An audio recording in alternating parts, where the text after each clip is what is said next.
من الشيطان الرجيم بسم الله الرحمن الرحيم والسابقون الأولون من المهاجرين والأنصار والذين اتبعوهم بإحسان رضي الله عنهم ورضوا عنه وأعد لهم جنات تجري تحت الأنهار خالدين فيها أبدا ذلك الفوز العظيم.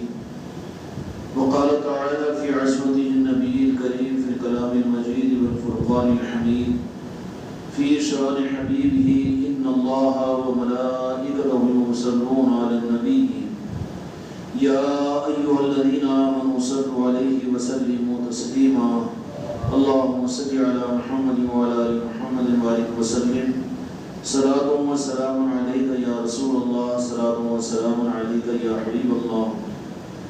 محترم بزرگوں اور دوستوں، میرے بھائیوں اور میرے بچوں اور میری بچیوں، اللہ تعالی ہم کو اور آپ کو اس محفل کی عظمت اور اس کی نورانیت اور کما حقہ ہو اس سے نورانیتوں کی حاصل کرنے کی توفیق عطا فرمائے.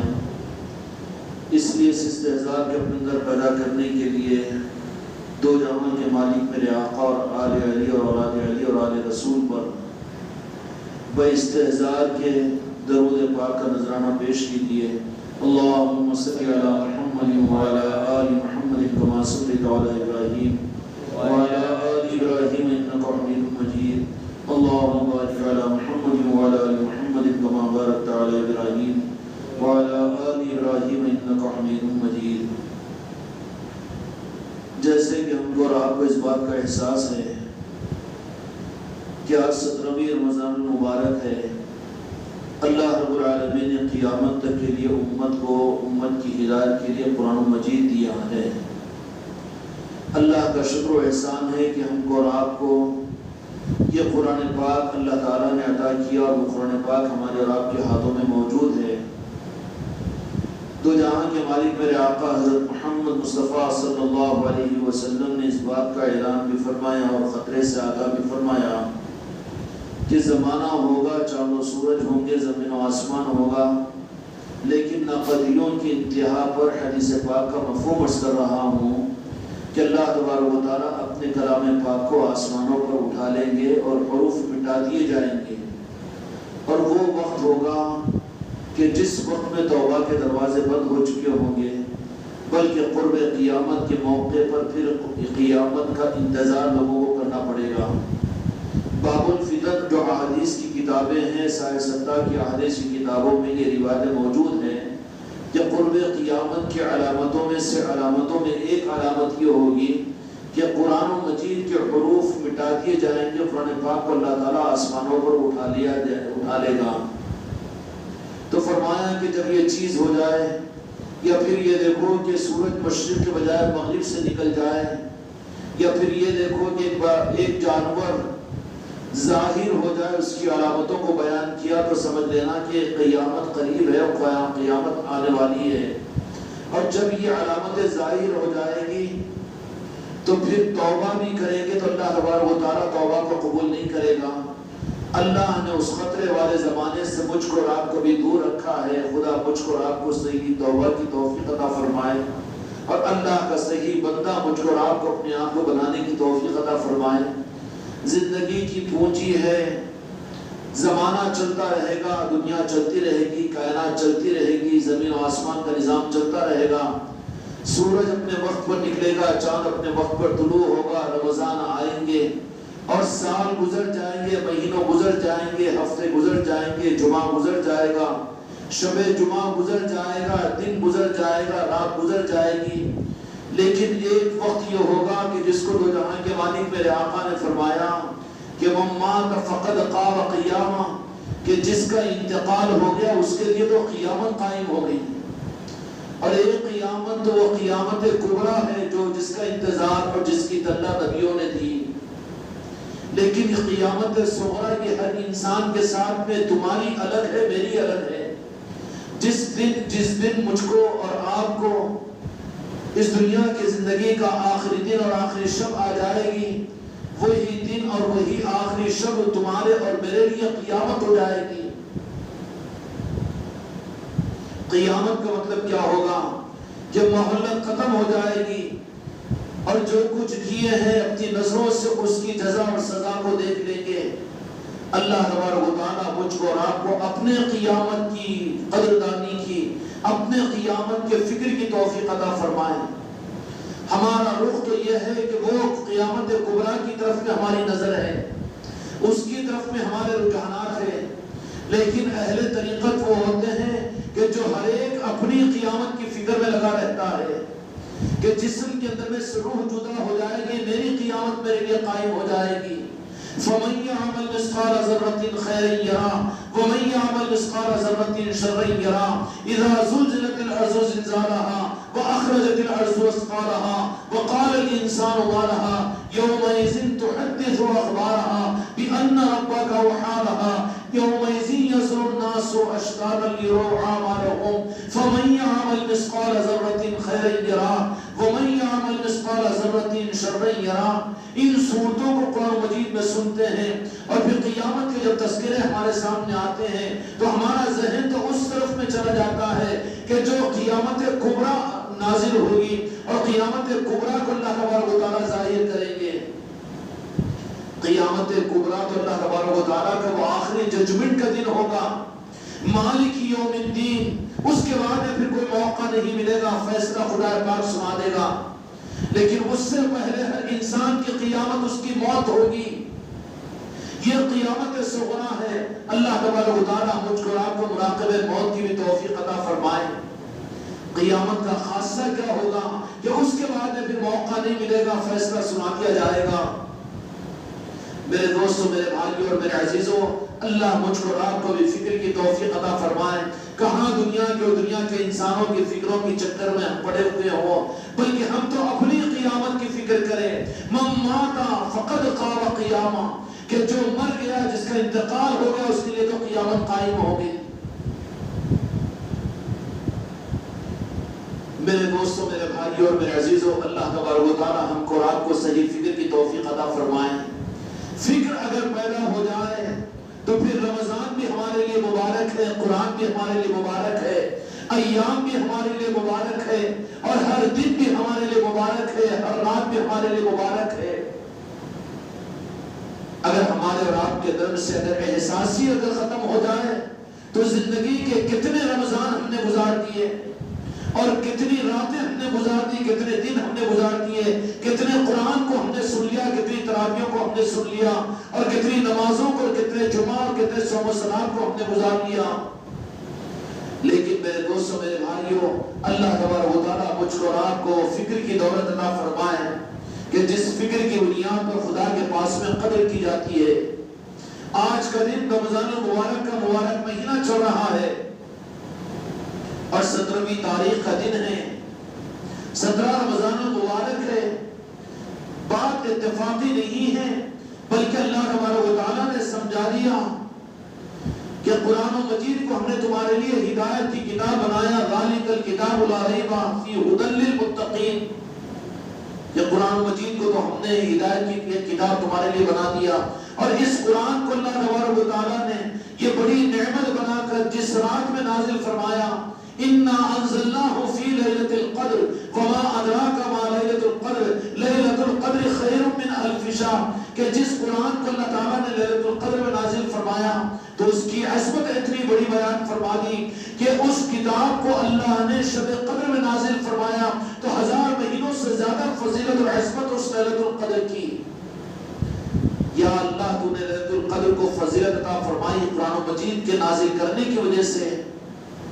آخر وجہ کیا ہے کہ قرآن پاک کے اندر میں ہے کیا چیز؟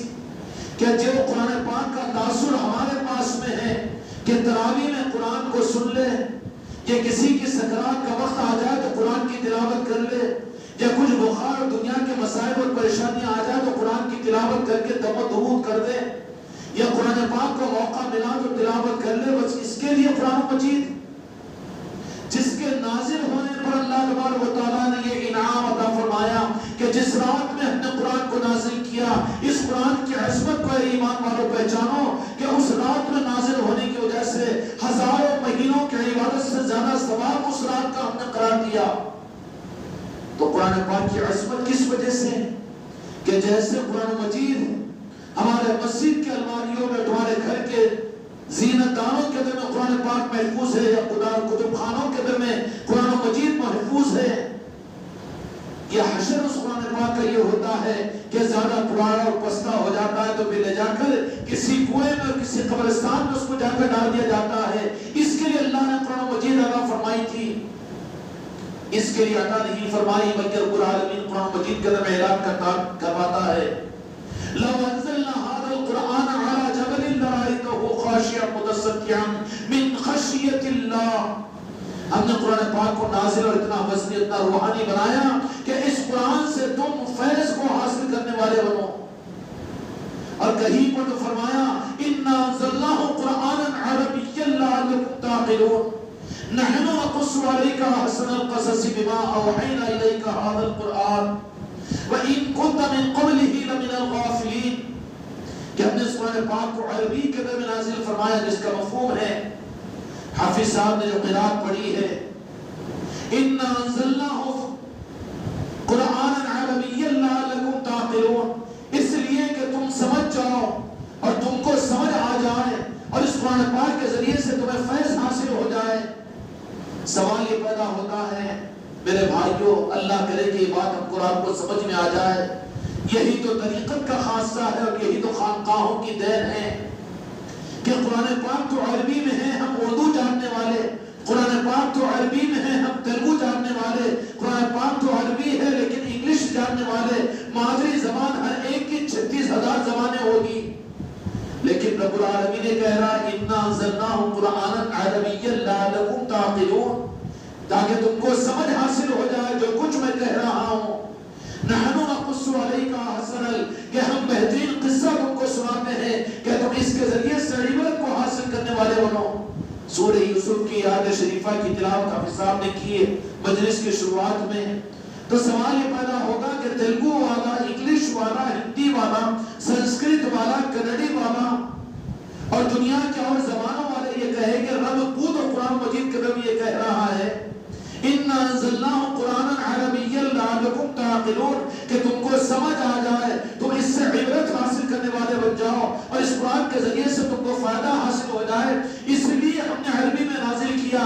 تو پھر جبکہ عربی تو ہم کو آتی نہیں، نہ صرف سے واقف ہے، نہ نحو سے واقف ہے، نہ ہم عربی زبان سے واقف ہے، تو ہم اردو کے بولنے والے، تیلگو کے بولنے والے، ہم پھر اس قرآن سے فیض حاصل کیسے کریں؟ میرے دوستوں، میرے بھائیوں اور میرے عزیزوں، اللہ تبارک و تعالیٰ نے اس کائنات عالم کے اندر میں فیض کے 2 نظام بنائے ہیں، ایک تو ہوتی ہے زبان اور ایک ہوتی ہے ذات، ایک ہوتی ہے زبان اور ایک ہوتی ہے ذات۔ زبان، ذات اور زبان، یہ دونوں چیزیں ہیں فیض کے نظام۔ زبان میں سمجھانے کے لیے زبان کا سیکھنا ضروری ہوتا ہے اور زبان کا پابند انسان ضرور ہوتا ہے، لیکن ذات کے ساتھ میں اگر معاملہ ہو، میرے دوستوں، میرے بھائیوں اور میرے عزیزوں، انسان زبان کو استعمال کرتا ہے، زبان کے ذریعے سے بات کو سمجھ جائے گا، لیکن ذات مرغے کی ہوتی ہے، مرغے کی ذات سے جڑا ہوا ہوتا ہے تو مرغے کی بات کو سمجھ جاتا ہے، کبوتر کی بات کو سمجھ جاتا ہے، مچھلی کی ذات کو سمجھ جاتی ہے، ذات کی وجہ سے بھی سمجھ حاصل ہو جاتی ہے۔ مرغی کے بچے نکلے، 20 بچے نکلے، اب مرغی نکل کر بچوں کو کہہ رہی ہے، ان کو یہ نہیں کہہ رہی ہوں کم پلیز، نہیں، تشریف لائیے میرے بچے، میرے بیٹے، میرے لال، آجا میرے پاس میں، مرغی بلائے گی، بلکہ کیا کہے گی کہ وہاں پر نسبت ذات کی کام آئے گی۔ ان لاشعور مرغی کے چوزوں، مرغی کے بچوں کو ماں اپنی محبت کے ساتھ میں چگو چگو چگو کہے گی تو سارے بچے ایسے جیسے الارم کے اوپر ماں کی گود میں اور ماں کے پروں میں آ کر سمٹ گئے کہ کوئی ان کو نہیں بتایا، کسی نے تقریر نہیں کی، بلکہ وہ سمجھ گئے۔ کیا مطلب ہوا کہ ذات سے سمجھے ہیں۔ اسی طریقے سے اللہ تبارک و تعالیٰ نے 2 نظام قرآن پاک کے فیض کے بھی رکھے ہیں، ایک تو قرآن مجید کو عربی میں نازل فرما دیا تو پھر ہم کو اور تم کو اور ساری قوموں کو جو عربی نہیں ہے یہ عذر ہو جاتا تھا کہ عربی میں نازل نہیں ہوا، ہم عربی کو سمجھ نہیں سکتے۔ بات یہیں پر ختم نہیں ہوگی، وہاں پر ان کو پھر عربی معنوں سے، عربی کی ذاتوں سے نسبت حاصل کرنی پڑے گی کہ قرآن مجید کو اللہ تبارک و تعالیٰ جو نازل فرمایا ہے عربی کے اندر میں، اور اسی لیے میرے آقا دو جہاں کے مالک حضرت محمد مصطفیٰ صلی اللہ علیہ وسلم نے ارشاد فرمایا، اس کا مفہوم یہ ہے کہ تم میری آل سے بھی محبت کرو، اہل نسبت سے بھی محبت کرو، بلکہ یہ فرمایا کہ میں عربوں میں پیدا ہوا ہوں تو عربوں سے بھی محبت کرو، عربی زبان سے محبت کرو۔ کیوں فرمایا؟ جب محبت کریں گے، محبت کا رشتہ قائم ہو جائے گا تو پھر ذات سے نسبت ہو جائے گی، تو پھر ذات کا فیض تمہیں مل جائے گا۔ تم عربی کی آیتوں کو اگرچہ کہ صرف و نحو عربی نہ جانتے ہو، تم سنسکرت جاننے والے ہو، تم تیلگو جاننے والے ہو، تم اردو جاننے والے ہو، لیکن جیسے لاشعور نہ جاننے والے زبان کے بچے مرغی کے چگ چگ کہنے پر آ جاتے ہیں، ایسے ہی قرآن ان کو فیض عطا کر دیتا ہے۔ کیوں؟ کہ وہ ذاتوں سے جڑے ہوئے ہوتے ہیں، ذاتوں کی نسبت حاصل ہو جاتی ہے۔ اس لیے بڑے ناکام ہوتے ہیں وہ انسان جو قرآن کی زبان سے تو جڑ جائے، جو عربی سے تو جڑ جائے، لیکن ذاتوں سے نہ جڑے۔ 1500 سالہ تاریخ کے اندر میں تماشے دنیا کے اندر میں ہوتے رہے، عربی کے جاننے والے جب ذاتوں سے نہیں جڑے عرب اور بنو ہاشم سے اور اصل عرب سے، اور پھر وہ آل رسول کے ساتھ میں نہیں جڑے، ذاتوں سے نسبت قائم نہیں ہوئی، تو بڑے بڑے عربی کے اسکالر، ابو جہل سے زیادہ عربی کون جانتا ہوگا، ابو لہب سے زیادہ عربی کون جانتا ہوگا؟ جو یہ ہے کہ فصیح اللسان تھے، وہ عربی کے ماہر تھے، ایسے کہ کھڑے ہوئے 1000 اشعار عربی کے بنا دے سکتے تھے وہ، لیکن اس کے باوجود رب العالمین نے قرآن مجید میں ان کو اور عرب جوہرہ فرمایا کہ وہ جاہل ہے۔ کیوں؟ کہ وہ ذات سے نہیں جڑے۔ عربی زبان اپنی زبان کی بنیاد پر عظمت نہیں ہے، اس عربی زبان کی عظمت اس لیے ہے کہ اللہ نے اس زبان کو منتخب کیا اور اس زبان کے ترجمانی کے لیے قرآن پاک کو اللہ نے نازل کیا، اور اسی عربی زبان کے ساتھ دو جہاں کے مالک میرے آقا کو نسبت عطا فرمائی کہ میں عرب ہوں اور تم عربوں سے محبت کرو، زبان عربی ہے تو عربی سے ساتھ محبت کرو۔ ایک عجمی ہوتے ہوئے بھی، ایک ہندی ہوتے ہوئے بھی، ایک کنڑی ہوتے ہوئے بھی، ایک انگریز ہوتے ہوئے بھی، اپنی زبان کے بھی مقابل میں اگر عرب کے ساتھ میں اور آل رسول کے ساتھ میں اگر محبت کرے، نسبت اگر قائم کر لے، تو قرآن کا فیضان اس کو مل جائے گا۔ کیا مل جائے گا؟ اگر فیضان نہیں ملے گا تو مسئلہ بہت الجھ جائے گا۔ یہ بہت گمبھیر بات سامنے آ گئی ہے، اس کو سمجھنا ضروری ہے۔ اگر یہ بات سمجھ جاؤ تو بہت کچھ بات سمجھ میں آ جائے گی۔ مسئلہ کیسے ہو جائے گا؟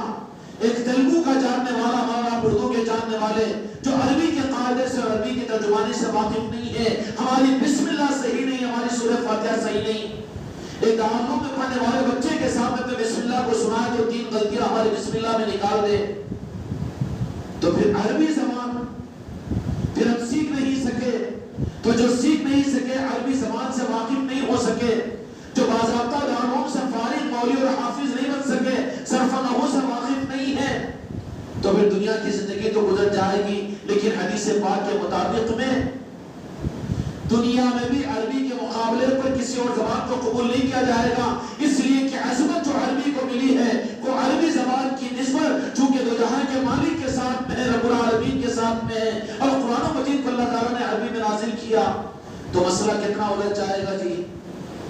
عربی میں خطبہ ہو، اگر کوئی عربی کے خطبے کو ہٹا کر تیلگو میں خطبہ دے تو قبول ہوگا؟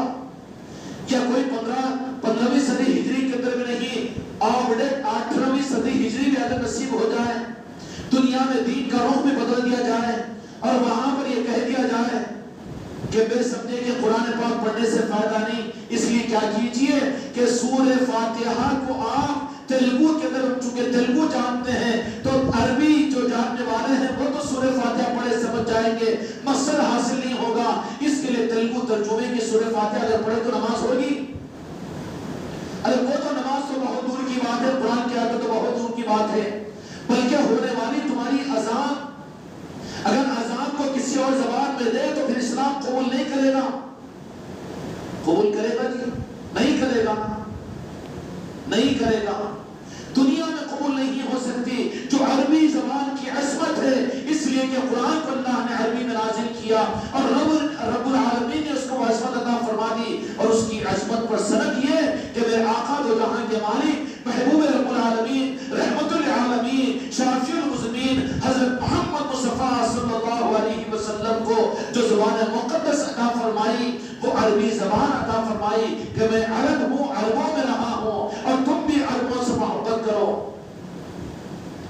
اب سوال یہ پیدا ہوتا ہے کہ عربی اپنی حیات ظاہرہ کے دین میں غیر عربی نہیں چل سکتی، تو پھر مسئلہ اور الجھ جائے گا نا کہ قبر میں کون سی تیلگو چلے گی، کون سی انگلش چلے گی، کون سی اردو چلے گی، قبر میں کون سی زبان چلے گی، کون سی چلے گی؟ آگے بات مت کرو، سیدھا بڑھ جاؤ، سیٹ رائٹ۔ کون سی زبان چلے گی قبر کے اندر میں؟ عربی ہوگی کہ نہیں ہوگی؟ من ربو کا، مادینوں کا، اور کیا کیا کہتے ہیں وہ۔ اچھا یہ چھوڑ دیجئے میدان محشر کے اندر میں کون سی زبان چلے گی؟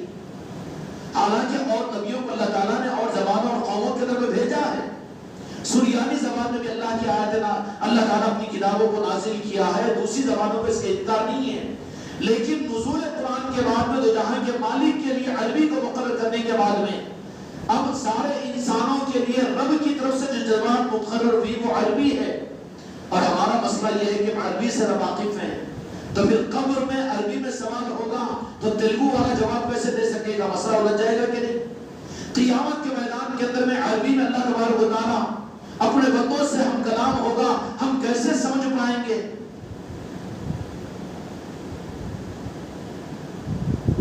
مسئلہ الجھ جائے گا کہ نہیں الجھ جائے گا؟ پھر وہاں پر کون سا علم کام آئے گا، کون سی زبان کام آئے گی؟ وہاں پر نسبت کام آئے گی۔ اگر نسبت کام آئی اور نسبت کے ساتھ میں نسبت کو قائم کیا تھا تو پھر یہ نسبت اس کو سمجھ ادا کرے گی اور سمجھ خود بخود آ جائے گی۔ کیا آ جائے گی؟ اس لیے میرے دوست اور سمجھنے کے لیے تربیتی چونکہ خانقاہی نظام کی مجلس ہے، یہ بیانوں کے لچے دار تقریروں کی وجہ سے کر کے ہم وقت کو گزارنا نہیں چاہتے، بلکہ ایک بات بھی ہم کو سمجھ میں آ جائے، پلے پڑ جائے تو بہت بڑی بات ہے۔ سمجھ میں آ جاتا کہ بعض لوگ کیا کرتے ہیں کہ اولاد نہیں ہوتی ہے تو کسی کی اولاد کو اپنے گود میں لے لیتے ہیں، فطرت تو رہتی ہے لیکن ماحول پورا اس کا جہاں پرورش بھی ہے وہاں پر اس کے ساتھ میں قائم ہو جاتا ہے۔ سمجھ، سوچ، فکر، وزن، یہ سب کچھ ان کا وہ ماحول کے اثرات کو لے لیتا ہے، نسبت اور فطرت تو قائم رہے گی۔ اسی طریقے سے فطرتاً انسانیت کی جو زبان ہے وہ عربی ہے۔ کیا ہے؟ عربی ہے۔ سائنٹسٹوں نے اس پر بڑا تجربہ کیا ہے، امریکہ والوں نے اس کے اوپر بڑی تحقیق کی ہے کہ ایک بچے کو پیدا ہونے کے بعد میں شیشوں میں رکھا، محفوظ مقام پر رکھا، رکھنے کے بعد میں اس کو زبان جب آ گئی اور عمر کے 7-8 سال گزر گئے، اس کے بعد جب باہر کی دنیا میں اس کو لے کر آیا، نہ انگریزی نہ کسی زبان کا اس کی زبان پر اثر، تو اس نے جو بات کی ہے وہ عربی میں کی ہے، عربی میں کی ہے۔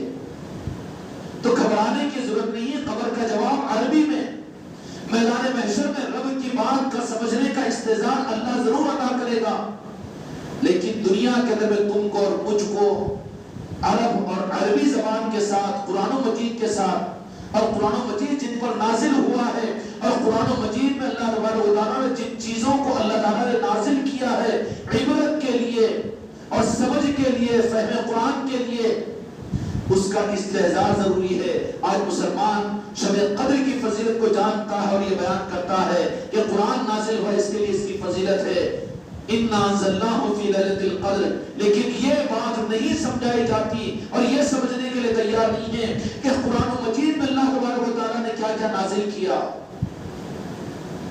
اب قرآن و مجید کے اندر میں کیا نازل کیا؟ حلال، حرام، نماز، روزہ، زکوٰۃ، یہ تو مسائل دین ہے، شریعت ہے، لیکن قرآن مجید کے اندر اللہ تبارک و تعالیٰ نے عبرت کے لیے اور ذاتوں کی نسبت کے لیے، آج 17ویں رمضان المبارک ہے تو قرآن مجید کے اندر اللہ تبارک و تعالیٰ نے جنگ بدر کے متعلق آیتوں کو بھی نازل فرمایا کہ نہیں؟ بدر میں جو آیتیں نازل ہوئی اس آیتوں کو کہ قرآن پاک سے نکال دیں گے؟ کیوں بدر کی یاد نہیں ہے؟ کیا قرآن کا وہ حصہ نہیں ہے؟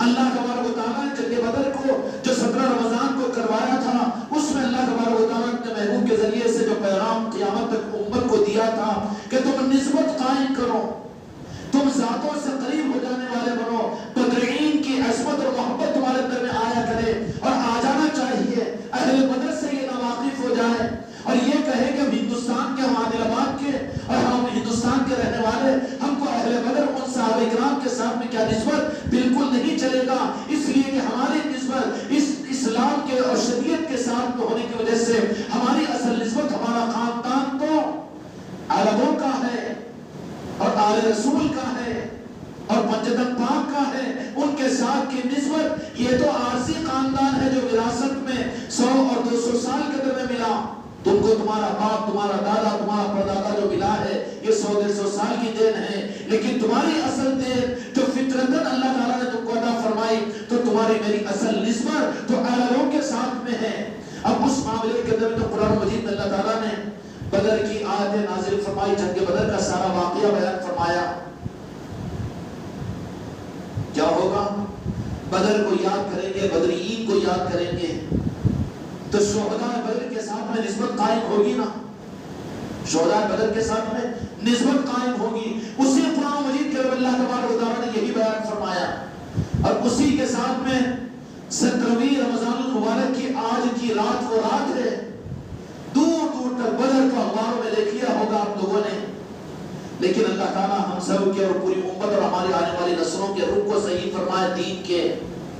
17ویں رمضان المبارک کی یہ شب وہ شب ہے کہ جن کی عظمت اور جن کی منت ہماری اما جان حضرت عائشہ صدیقہ رضی اللہ عنہا کے اس دنیا سے پردہ ہونے کی رات ہے۔ آج کی رات کون سی رات ہے؟ امہات المومنین میں حضرت عائشہ صدیقہ رضی اللہ عنہا کی عظمت اور مقام اور مرتبے کا عالم کیا ہے؟ امہات المومنین میں وہ عظمت جو حضرت سیدہ عائشہ صدیقہ رضی اللہ عنہ کو اللہ تبارک و تعالیٰ نے عطا فرمائی کہ جن کے معاملات کے اندر میں زمین کے اوپر جن کے دل کے دکھن کو محسوس ہوا، تو اللہ تبارک و تعالیٰ نے قرآن مجید عرش الہی سے حضرت عائشہ صدیقہ رضی اللہ عنہ کے لیے تسلی کے لیے نازل فرمایا۔ اور سیدہ عائشہ رضی اللہ عنہ کا مقام کیا ہے؟ ام المومنین کا کیا مقام ہے؟ اور پھر ام المومنین حضرت عائشہ صدیقہ رضی اللہ عنہ، ارے وہ پیغام کہ تم کو سال کے 359 دنوں کے اندر میں کہ تم میری اما جان سیدہ عائشہ کی باتوں کو سناؤ گے اور سمجھاؤ گے، لیکن کم از کم ایک رات تو ہر مسجد کے اندر میں اہتمام کیا جائے اور ہر خانقاہ کے اندر اس کا اہتمام کیا جائے اور ہر مدرسے کے اندر اس بات کا اہتمام کیا جائے، گلی گلی کے اندر اس بات کا انتظام کیا جائے کہ اس رات کو تو کم از کم اما جان سیدہ عائشہ صدیقہ رضی اللہ عنہا کے متعلق اور ان کی عظمتوں کو سنا اور سنایا جائے۔ کیوں کہ اما جان کے ساتھ میں اولاد کی نسبت جب قائم ہوتی ہے، ام المومنین ہے، مومنین کی ماں ہے عائشہ صدیقہ رضی اللہ عنہا، وہ ناخلف اولاد ہے جو اپنی ماں کو بھول جائے، تو اپنی سگی ماں کو بھی اگر بھول جاؤ تو بھول جاؤ، لیکن شفاعت کے لیے تو سیدہ عائشہ صدیقہ رضی اللہ عنہا کی ذات کام آئے گی۔ تمہاری تو روحانی ماں ہے، ام المومنین ہے۔ یہ مسلمان کیسے مسلمان کہ اپنی پیدا ہونے والی ماں کو تو پیدا کرنے والی ماں کو یاد رکھے، لیکن سیدہ عائشہ رضی اللہ عنہا کو بھول جائے، ام المومنین کو بھول جائے۔ کہاں ہے ہماری زندگیوں میں اس کے تذکرے؟ کن کو ذوق ہے، کن کو شوق ہے؟ مسجدیں ویران ہیں، تذکرے ختم ہیں۔ آج کی رات سیدہ عائشہ صدیقہ رضی اللہ عنہا کی دنیا سے پردہ فرمانے کی رات ہے۔ ارے جس ماں نے اپنے پیٹ میں 9 مہینے تمہیں رکھا، اس کے بدلے میں تو اللہ تبارک و تعالیٰ دو جہاں کے مالک میرے آقا نے یہ فرما دیا کہ تمہاری پیدا کرنے والی ماں 9 مہینے کی تکلیف کو برداشت کرتی ہو تو اس کی عظمت کا یہ مقام ہے۔ جانو اور امت کو بتاؤ کہ امہات المومنین کا کیا حق تمہاری ذاتوں پر ہے۔ خدا کی قسم سانسوں کو ان کے قدموں پر قربان کر دو، ام المومنین کے حق کو ادا نہیں کر سکتے۔ تم کو جو اپنے پیٹ میں 9 مہینے رکھی، ان مہینوں کے رکھنے کی تکلیف کے برداشت کرنے پر رب العالمین نے اس تمہاری ماں کو یہ مقام عطا کیا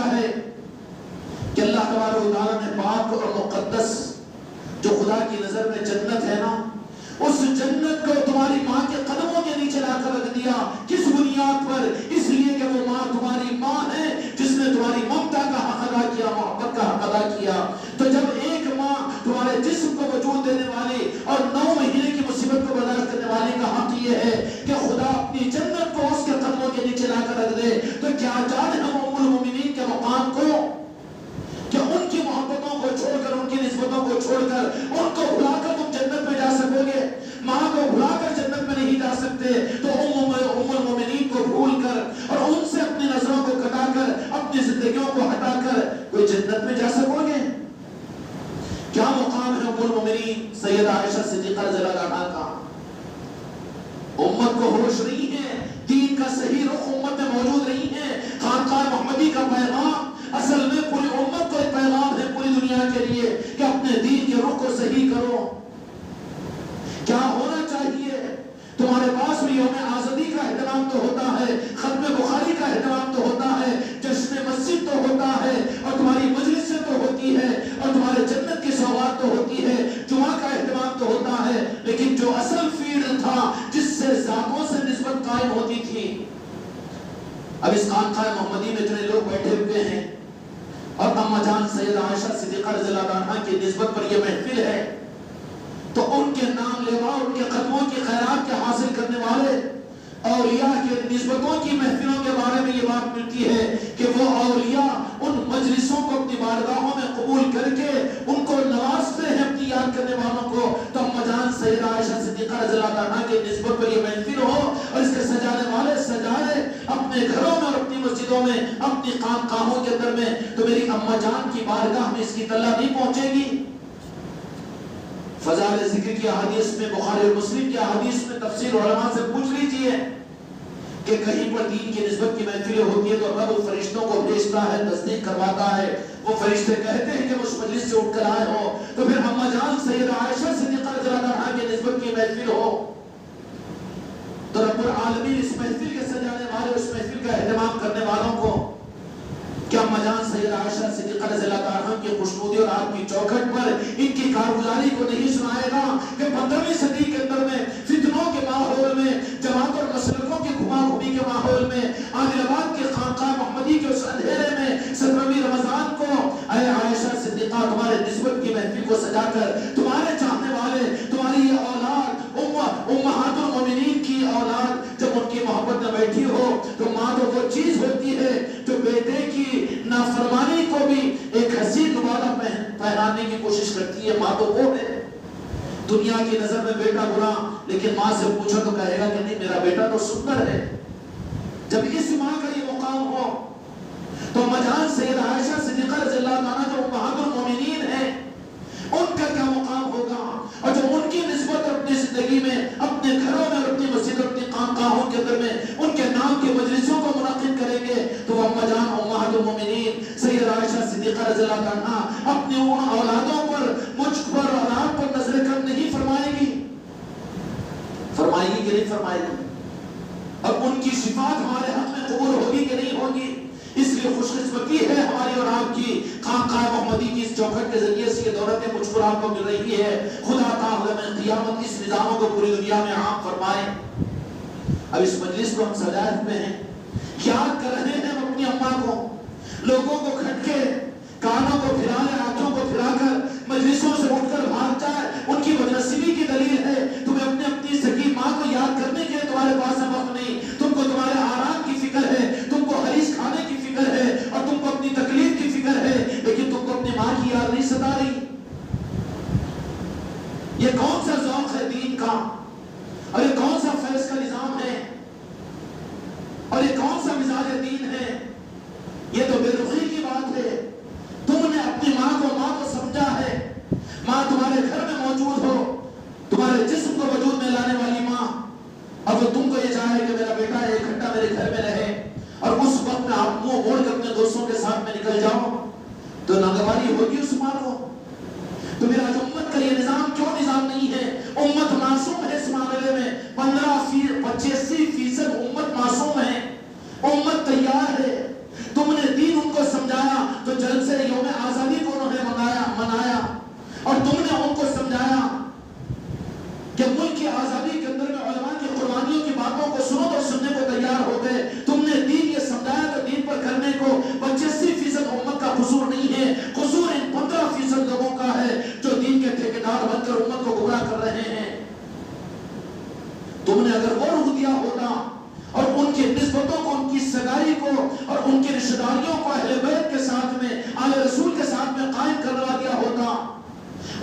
مبارک کو ان کے گھروں تک پہنچا دیا ہوتا، ان مسجدوں کے ذریعے سے ان مجلسوں کا اہتمام کروا دیا ہوتا، امت کو یہ پیغام دے دیا ہوتا، تو کیوں امت راہ فرار اختیار کرتی؟ یہ دینی اجتماع کے نام پر لاکھوں لوگ جمع ہوتے ہیں، اپنی جنت و جہنم کے مسئلے کے اوپر لاکھوں لوگ لاکھوں کروڑوں روپے خرچ کرتے ہیں، بڑی بڑی محفلیں، اس کا انکار نہیں کرتے ہیں، بڑے بڑے نظام لے کر چلتے ہیں، لیکن جو نسبتیں ہیں ان نسبتوں کو تم نے کاٹ کر اگر وہ ظاہری چیزوں کے اوپر تم نے لگا دیا تو تم نے اس امت کے ساتھ میں خیر خواہی نہیں کی، جن کی امت ہے اور جو دین کے اصل بنیادیں ہیں اور جو اصل چوکھٹ ہیں ان کے ساتھ میں امت کو جوڑنا یہ دین کی اصل خدمت ہے۔ سیدہ عائشہ صدیقہ رضی اللہ عنہا امہات المومنین ہیں، مومنین کی ماں ہے۔ کوئی اپنی ماں کی اس انتقال کی رات کو یاد نہ کرے، ماں کو اگر اطلاع ہوگی تو کیا کہے گا کہ بڑا بے وفا بیٹا ہے، شادی ہونے کے بعد میں جو اپنے بیوی بچوں میں مشہور ہو گیا اور مجھے بھول گیا۔ بوڑھی ماں کچھ نہیں کہے گی، لیکن جب سائقہ پڑا تو یاد دلائے گی کہ تو نے بھول گیا کہ رات کی ٹھٹھاتی ہوئی سردیوں میں اپنے آپ کو سردی میں سنائی اور تجھے گرمی میں سنایا تھا، اور خود نہ کھا کے تجھے کھلایا تھا، راتوں رات تجھے لے کر اپنے کاندھے پر ڈال کر میں نے تجھے ٹہلا تھا، لیکن میرے بیٹے تو نے میرا پاس و لحاظ نہیں کیا۔ ہوگا کہ نہیں ہوگا؟ شکایت کا حق ہوگا۔ اماں جان کی شکایت سے پوری امت کو رب العالمین محفوظ فرمائے۔ آج ان کی یاد کو بھلا دیا جائے اور نعوذ باللہ نعوذ باللہ ترفع تماشا یہودیت و نصرانیت کا مزاج یہ کہ سید کائنات یا پھر سیدہ عائشہ صدیقہ رضی اللہ عنہا یا پھر اہل بیت کے ان بزرگوں کے نسبتوں کی محفلوں کو بدعت اگر قرار دیا جائے تو یہ ظالموں کا ظلم ہے، یہ دین نہیں ہے بلکہ یہودیت و نصرانیت کا مزاج ہے، کیونکہ حق دین ہے اور حق کی بنیادیں حق ہے جس کو قرآن نے ثابت کیا کہ تمہاری میری مسلک اور تمہارے پیر اور تمہاری خانقاہ کا تذکرہ قرآن پاک میں ان کی عظمت نازل ہوئی، نص قرآن سے ثابت ہے۔ اس کو میں ان کی دعائیاں دیتے ہو، اپنے جماعت اور مسلکوں کی دعائیاں دیتے ہو، اپنے پیر کو اور اپنے استادوں کو تم یاد کرتے ہو، اور ملک کے جشن آزادی کے تو تذکرے کرتے ہو، علماء کی خدمات کو یاد کرنے کا تمہیں موقع ملتا ہو، یہ کون سی گمراہیت کا رخ ہے جو امت کو گمراہیت پر ڈال دیا گیا ہے؟ جو ان کی اصل جو مائیں ہیں اور ان کے جو اصل نظام ہیں کہ جن کی عظمت رب العالمین نے قرآن مجید میں بیان فرمائی، تفصیل میں جانے کا وقت نہیں۔ میرے دوستو، کیا وجہ تھی کہ قرآن مجید میں جو خطرہ تھا وہ خطرہ ہماری نظروں کے سامنے ہے۔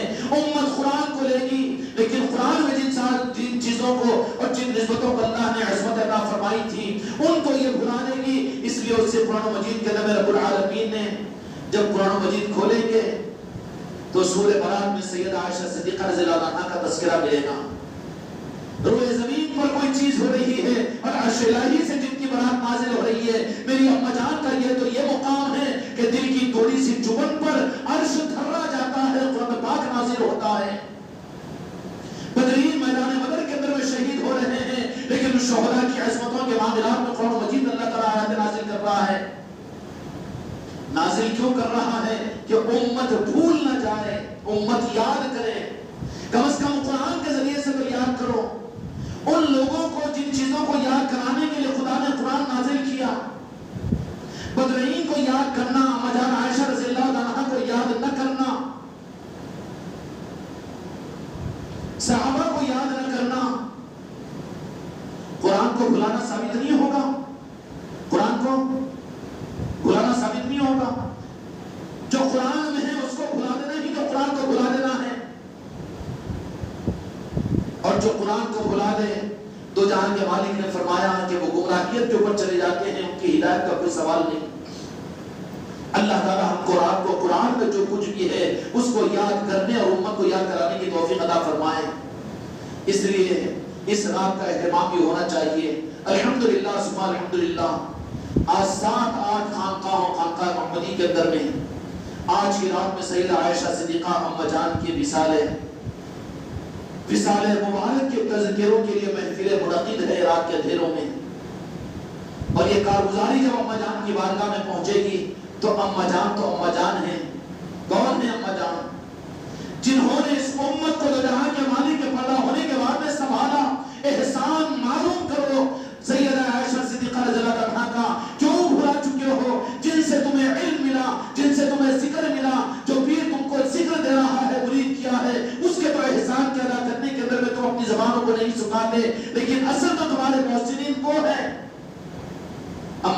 سیدہ عائشہ صدیقہ رضی اللہ عنہا کی ذات بہت سی ذات ہے. دو جہاں کے مالک میرے آقا اس دنیا سے پردہ فرما چکے ہیں. امت کے لیے بڑا نازک وقت آ گیا. سیدنا ابوبکر صدیق رضی اللہ عنہ کا زمانہ فتنوں کا زمانہ, عمر فاروق رضی اللہ عنہ کا زمانہ, اس زمانے کے اندر فتنے ابھر کر آئے, لیکن ان سپاہیوں نے خلفائے راشدین نے دین کو سنبھال لیا. اور سنبھالنے کے اندر میں سب کا جو مرکز مدینہ منورہ کے اندر میں کون تھے کہ دو جہاں کے مالک اس دنیا سے پردہ فرمانے کے بعد میں ادب ادبی کو یا رسول اللہ مجھے معاف کیجئے, سمجھا رہا ہوں میں اپنے بچوں کو. ماں باپ ہوتے ہیں اولاد کے لیے, لیکن کسی اولاد کی بدقسمتی سے اگر باپ کا سایہ سر سے چلے جائے تو ماں تو باپ کا بدل بھی تو بن جاتی ہے. ماں بدل بن جاتی ہے. اگر ماں کا انتقال ہو جائے تو باپ ماں کا بدل نہیں بن سکتا. وہ تو جڑا ہے, کہیں بھی ہونے کے چکر میں ہو جائے گا, لیکن ماں کو ہوتی ہے جو باپ کے صدمے کو بھی اپنے اولاد سے ہلکا کرنا چاہتی ہے کہ بیٹا کوئی بات نہیں, خدا کی قسم اماں جان تمہارا ہم احسان ادا نہیں کر سکتے. اماں جان سیدہ عائشہ صدیقہ رضی اللہ عنہا ہمیں اپنا بنا لیجئے, ہمارے حق تلفیوں کو معاف فرما دیجئے, آپ کی یاد نہ کرنے کے ظلم کو امت کو اپنے طرف سے معاف فرما دیجئے.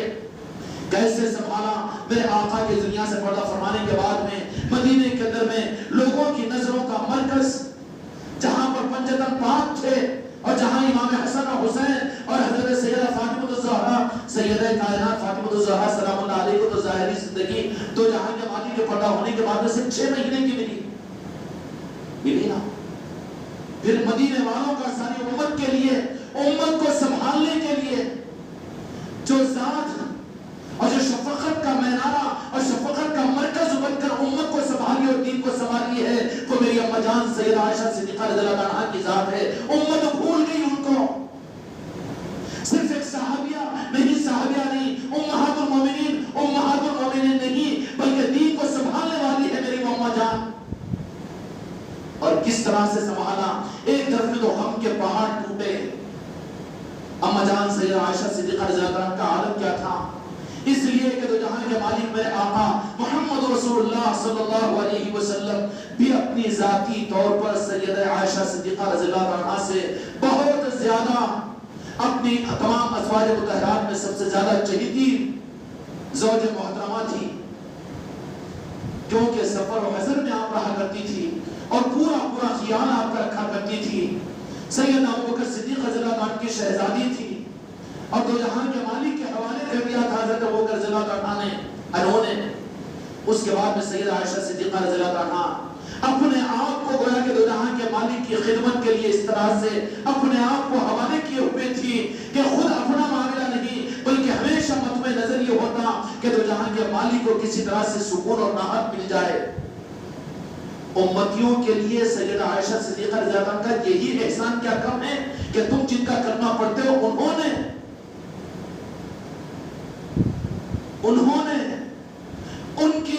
ان کی ضرورتوں کا خیال رکھا اماں جان نے. یہی نہیں بلکہ سیدہ عائشہ صدیقہ رضی اللہ عنہا کا عالم یہ تھا کہ اپنی پوری حیات ظاہرہ کے اندر میں دو جہاں کے مالک کا حق ادا کیا, اس درجے میں حق ادا کیا. ایک طرف میں تو پوری امت کو سنبھال رہے ہیں اور دوسری طرف میں دو جہاں کے مالک کے ساتھ میں آپ کے معاملات یہ ہے کہ دین اور شریعت اور فقہ خیرات مانگتی بھی نظر آئے گی. ائمہ مجتہدین مفسرین محدثین وہ بھی در عائشہ صدیقہ کے اوپر فقیروں کی لائنوں کے اندر نظر آئیں گے, ورنہ دین مکمل نہیں ہوگا, دین ادھورا ہو جائے گا. شریعت ظاہریہ کے اندر بھی یہ ظاہری شریعت و صحابہ کرام کے ساتھ میں تھی. مانتے ہیں ہم کہ سب سے بڑے محدث حضرت ابو ہریرہ رضی اللہ عنہ ہے, حضرت ابو دردہ ہے, عبداللہ ابن مسعود ہے, لیکن یہ تو وہ ہے کہ جو ظاہری دین کے نقل کرنے والے, احادیث کے نقل کرنے والے ہیں, لیکن یہ صحابہ کرام رضی اللہ اجمعین کو اس لیے کہ میرے آقا کی زندگی کے بھی تو دو رخ ہے. ایک رخ تو ظاہری طور پر آپ کے مکان مبارک کے باہر کا رخ معاملات ہے, معاشرت ہے, اخلاق ہے, اور پھر آپ کے وہ طریقوں کا دینا ہے اور دین کا پہنچانا ہے. لیکن ایک رخ تو وہ ہے جو چوکھٹ کے اندر ہوتا ہے, جو نجی اور ازواجی اعتبار سے اور گھرانوں کا رخ اور دین دونوں کو لیے ہوئے دین کو مکمل دین کہیں گے نا. اس لیے صحابہ اکرام تو گھر کے اندر کے دین کو صحابہ تو معلوم نہیں کر سکتے, تو اسے صحابیات سے تو نقل نہیں ہو سکتا. اس لیے طریقہ کیا ہوتا تھا کہ تو جہاں کے مالک میرے آقا کے دنیا سے پردہ فرمانے کے بعد سارا معاملہ ہو گیا. حضرت عائشہ صدیقہ رضی اللہ عنہا نے مدینے کی ہر گلی سے اپنے رخ کو پھیر لیا اور حجرہ فاطمہ کے اندر میں جہاں پر دو جہاں کے مالک نے فرما دیا کہ انبیاء جہاں ان کا اس دنیا سے پردہ ہوتا ہے وہی ان کی قبر ہوتی ہے. چنانچہ سیدہ عائشہ صدیقہ رضی اللہ عنہا کے حجرے کو وہ عصمت عطا ہوئی ہے. امہات المؤمنین اور بھی ہے, وہ بھی ہماری ماں ہیں, لیکن جو عصمت اور فضیلت حضرت عائشہ صدیقہ رضی اللہ عنہا کو ہے کہ صرف اپنی حیات ظاہرہ میں حجرہ عائشہ کو پسند نہیں کیا, بلکہ قیامت تک کے لیے آج جہاں پر روضہ مقدس ہے اور جس کا مقام رب کی نگاہ میں عرش الہی سے زیادہ مقدس ہے, جہاں پر میں جو جہاں کے مالک کا جسم اطہر ملا ہوا ہے, وہ مدینہ المنورہ میں گنبد خضرا کا وہ مقام, گنبد خضرا کیا ہے, ہماری اما جان کا وہ حجرہ ہے. کیا ہے؟ اما جان کا حجرہ ہے. اس لیے اما جان کی محبت اپنے اندر پیدا کرو, ان کا احسان ادا کرو, ان کو یاد کرو, ان کے گھر کے بنو, ان کی چوکھٹ کے بنو, ان کے در کے بھکاری اور فقیر بنو. ہم تو بے نیاز ہو گئے اپنی نمازوں سے, اپنے روزوں سے, اپنے ذکر سے, اپنے پیری مریدی سے گمراہ ہو گئے. نہیں, اس چوکھٹوں کے بھکاری نہیں ہے تو کچھ نہیں ہے, گمراہیت ہے. گنبد خضرا کیا ہے؟ حجرہ عائشہ صدیقہ رضی اللہ عنہا ہے. تو میرے آقا نے حیات ظاہر میں اپنے مسکن کے لیے اور اپنے آرام کے لیے جس حجرے کو متعین کیا تھا, زیادہ آپ رہا کرتے تھے, وہیں پر قیامت تک کے لیے اس کی عظمتوں کو بڑھانے کے لیے, عرش پر اس کے مقام کو دکھانے کے لیے, اپنی آرام گاہ کے لیے بھی حجرہ سیدہ عائشہ صدیقہ رضی اللہ عنہا کو متعین فرمایا. اور یہ عظمت حجرہ عائشہ کو نصیب ہوئی. اور نتیجہ کیا نکلا؟ اتنی عظمت حاصل ہوئی کہ جب آپ اس دنیا سے پردہ فرما چکے تو آپ کے روضہ مقدس میں حجرہ عائشہ کے اندر میں جب آپ کو آرام فرمایا گیا اور وہ مقدس وہ مقام کو مقید فرما دیا گیا, تو سیدہ عائشہ صدیقہ رضی اللہ عنہا اس حجرے کو چھوڑ کر باہر نہیں نکلتی.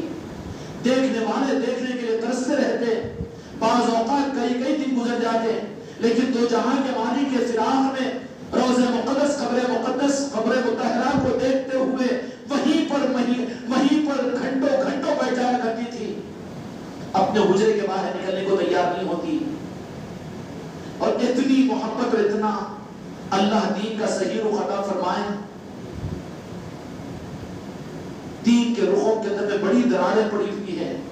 وہ روایت نسائی شریف کی روایت ہے اور بھی حدیث کی کتابوں میں موجود ہے کہ اما جان سیدہ عائشہ صدیقہ رضی اللہ عنہا جب دو جہاں کے مالک کے حجرے میں روضہ مقدس میں تشریف لے جانے کے بعد وہیں پر بیٹھا رہا کرتی تھی اور وہیں پر جھاڑو کیا کرتی تھی, اپنے حجرے کو سجایا کرتی تھی. خوشبوؤں سے معطر کیا, کن کا عمل ہے یہ؟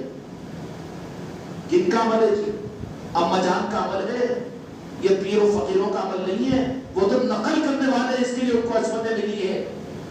ارے یہ آستانوں کے پر جھاڑو کیوں دی جاتی ہے, اونٹ کی دھونی کیوں لگائی جاتی ہے, سندل کیوں لگایا جاتا ہے, چادر کیوں چڑھائی جاتی ہے؟ ارے تو کسی طرف میں اور چڑھا ہوا, اس لیے تجھے چڑھاوے سمجھ میں نہیں آتے. اما جان کا مستقل عمل تھا یہ, احادیث کی کتابوں میں موجود ہے کہ جھاڑو دیا کرتی تھی اور پانی وہاں پر بہایا کرتی تھی اور پھر وہاں پر خوشبوئیں لگایا کرتی تھی. اور کئی مرتبہ ایسا ہوا کہ مدینے کی گلیوں میں حجرہ عائشہ کے قریب میں کسی نے, غالباً نام یاد نہیں آ رہا ہے, حدیث میں ان کا نام بھی موجود ہے, کسی نے اپنے گھر کے اندر میں حجرہ مقدسہ کے قریب میں اپنے گھر کے اندر میں گھر کے کمرے میں زور سے کیل ماری. اما جان سیدہ عائشہ صدیقہ رضی اللہ عنہا غصے میں باہر ہو کر نکلے اور فرمایا کہ چند دن میرے تاجدار کو اس دنیا سے جاتے ہوئے نہیں, کیوں تم لوگوں نے اپنا عقیدہ خراب کر دیا, کیوں دین کا رخ بدل دیا؟ کہ تمہیں نہیں معلوم ہے کہ جو جہاں کے مالک یہاں پر آرام فرما رہے ہیں, ان کے آرام میں کیل مارنے کی وجہ سے خلل نہیں پڑے گا. عقیدہ ہے حضرت عائشہ رضی اللہ عنہا کا. اب تو بڑا پہلوان مسجد کے منبر سے کہتا ہے نعوذ باللہ, وہ آقا بھی تو پردہ فرما چکے ہیں روضہ مقدس کا, نعوذ باللہ. یہ سیدہ عائشہ رضی اللہ عنہا کا عقیدہ ہے کہ تم نے کیسے جرات کی کہ چند دن نہیں گزرے ہیں میرے آقا پردہ فرما کر آپ آرام فرما رہے ہیں اور تمہارے اس مدینے کی چوکھٹ کی کیل مارنے کی وجہ سے، اس آواز کی وجہ سے میرے آقا کے نیند میں اور آرام میں خلل نہ ہو جائے۔ یہ عقیدہ تھا کس کا؟ اس زمانے کے مسلک و جماعت کا عقیدہ، یہ سید عائشہ صدیقہ رضی اللہ عنہ کا عقیدہ اصل عقیدہ ہے۔ نتیجہ یہ نکلا کہ وہیں پر رہا کرتی تھی۔ سیدنا ابوبکر صدیق رضی اللہ عنہ کا بھی جب انتقال ہو گیا، حضرت ابوبکر صدیق رضی اللہ عنہ اپنے شہزادی کے پاس میں دو جہاں کے مالی کے حوالے جب ہو گئی تو کبھی حضرت ابوبکر رضی اللہ عنہ نے اپنی بیٹی کو بیٹی نہیں کہا بلکہ ام المومنین کہتے تھے۔ بیٹی نہیں ہے، سر کا تاج ہے، ام المومنین ہے۔ کہا کہ تھوڑی جگہ چاہتا ہوں اپنے محبوب کی پینٹی پر، تو عائشہ صدیقہ رضی اللہ عنہ نے کہا کہ والد محترم ہے، جگہ عنایت فرما دی۔ اب چونکہ دو جہاں کے مالک سرتاج بھی تھے اور حضرت ابوبکر رضی اللہ عنہ والد محترم بھی تھے، اس کے باوجود بھی حضرت عائشہ صدیقہ رضی اللہ عنہ مستقل حجرہ عائشہ کے اندر میں دونوں مزارات پر اپنے زندگی کے دنوں رات مدینے میں گزارا کرتی۔ تمام صحابہ دیکھتے لیکن کوئی نہیں کہتا کہ حیات نہیں ہے، قبروں میں ہے، تو عورتوں کا قبروں پر جانا منع ہے نا، مسئلہ نہیں بتایا کس نے۔ جبکہ حضرت عباس رضی اللہ عنہ مفسر قرآن موجود ہے، عبداللہ ابن مسعود جیسے فقیہ موجود ہے، عبداللہ ابن رواحہ جیسے فقیہ موجود ہے، فقیہ دین، لیکن کوئی فتویٰ نہیں سنایا، بلکہ ان مزارات کے اوپر ایک تو دو جہاں کے مالک کا آستانہ مبارک اور دوسرے والد محترم کا ابوبکر رضی اللہ عنہ کا، لیکن پھر بھی حضرت ابوبکر رضی اللہ عنہ کے انتقال کے بعد اور آپ کے بھی قبر مبارک کے بننے کے بعد میں حضرت عائشہ رضی اللہ عنہ وہیں پر اپنے رات و دن کو گزارا کرتی تھی اور ساری صاف صفائی کو بھی کیا کرتی تھی۔ اس لیے کہیں پر کسی اولیاء کی بارگاہوں کی چوکھٹوں کی صفائی کی سعادت مل جائے، اپنے لیے سعادت کی چیز سمجھو، کیونکہ وہاں کے صفائی کرنے والوں کو ان بزرگوں کی نگاہ کرم ہوتی ہے تو قلب کی صفائی کر دیتے ہیں۔ ہاں، عقیدتوں کا نظام امت میں سے ختم ہو گیا۔ دیکھنے والوں نے دیکھا کہ اجمیر شریف کے اندر میں رات کے 3-2:30 بجے ایک سردار جی ہے جو اپنی پگڑی کو نکال کر صدر دروازہ جو اجمیر شریف کا ہے وہاں سے پہنچتے ہوئے غریب نواز کی چوکھٹ پر آ کر پگڑی سے صاف کر رہا ہے۔ دلیل پوچھتے ہو، دلیل دیکھو مدینے والوں سے، مدینے کے ان صحابہ کرام سے۔ یہ 100-150 سال کے مدینہ، یہ دلیلوں کے اندر میں ذلیل نہ بنو، اصل دلیل تو وہاں کے نظاموں سے دیکھو۔ سیدہ عائشہ صدیقہ رضی اللہ عنہ اسی حجرے کے اندر میں رہنی ہی ہے۔ ابوبکر رضی اللہ عنہ نے کہا کہ میں یہیں پر رہنا چاہتا ہوں، اب اس کے باوجود بھی حضرت عمر فاروق رضی اللہ عنہ کا زمانہ خلافت، اللہ نے ظاہری طور پر اما جان کو امت کو سنبھالنے کے لیے وہ جملہ میں نے کہہ دیا، اگر بے ادبی ہو تو اما جان بھی معاف فرما دو، جہاں کے مالک بھی مجھے معاف فرمائیں، کہ امت کے لیے تو دو جہاں کے مالک کی ظاہری طور پر رخصتی ہو چکی ہے، پردہ ہو چکے ہیں، تو پوری امت کو اور دین کو سنبھالنے والی ذات اما جان کی رہی، آج اسی اما جان کو امت بھلا دے، کتنا بڑا ظلم ہوگا جی۔ اللہ یاد کرنے اور یاد کرانے کی توفیق عطا فرمائے۔ خانقاہ محمدی کے ذریعے سے یہی تو نظام امت کو دینا مقصود ہے، کوئی نیا دین دینا یا نیا نظام دینا مقصود نہیں ہے۔ حضرت عمر رضی اللہ عنہ کا انتقال ہوا، پردہ ہوا، حضرت عمر رضی اللہ عنہ نے حضرت عبداللہ بن عمر رضی اللہ عنہ کو بلایا، کہا کہ دیکھو اما جان ہے، وہ انہی کا حق ہے، حجرہ مصطفیٰ حجرہ عائشہ کے اندر میں دو جہاں کے مالک میرے آقا بھی ہے اور بعض حضرت ابوبکر صدیق رضی اللہ عنہ بھی پینتی مبارک کی طرف میں ہے، میرا جنازہ تیار ہو جانا، جب ہو جائے تو پھر اما جان کے پاس جا کر کہنا کہ عمر امیر المومنین نہیں کہنا، اس لیے کہ عظمت اما جان کی ہے، جو عظمت والے ہوتے ہیں وہ اپنے بڑوں کی عظمت کو جانتے ہیں، جو عظمت کرنا نہیں جانتا اس کو عظمت مل بھی نہیں سکتی۔ جا کر اپنے بیٹے کو کہا کہ وصیت کرنا کہ اما جان کے پاس میں جانا اور جا کر کہنا کہ عمر کی تمنا یہ ہے کہ آپ نے اپنے لیے جو زمین کا حصہ رکھ لیا ہے اگر آپ کی مرضی ہو تو عمر وہاں پر اپنے آقا کے پہلو میں دفن ہونا چاہتا ہے، امیر المومنین نہیں کہنا۔ اگر اجازت نہ ملے، اجازت نہ ملے تو عام مسلمانوں کے قبرستان جنت البقیع کے اندر میری تدفین کر دینا۔ چنانچہ اما جان عائشہ صدیقہ رضی اللہ عنہا کے پاس میں جب بات پہنچی تو ماں ہے، ام یقین ہے وہ اللہ مجھ کو اور آپ کو اما جان کی محبت کا کوئی ذرہ احساس نصیب فرمائے. اپنی ماں کو یاد تو کرتے ہو لیکن اصل ماں کو یاد کیجئے. آج کی رات تو یاد کرنے کی رات ہے. ام المومنین نے کہا کہ میں اپنے لیے جگہ کو رکھا تھا لیکن عمر بن الخطاب رضی اللہ عنہ جو خلیفہ دوم ہیں, میرے آقا سر کے تاج کے دوسرے خلیفہ ہے, خلیفہ ثانی ہیں, ان کی چاہت ہے میں اپنا حق دینے کے لیے تیار ہوں.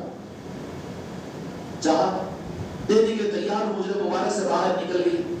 دوسری وصیت حضرت عمر فاروق رضی اللہ عنہ نے یہ فرمائی تھی, اما جان جب اجازت دے بھی دے تو فوراً حجرہ مبارکہ کے اندر لے کر میری تدفین نہیں کرنا.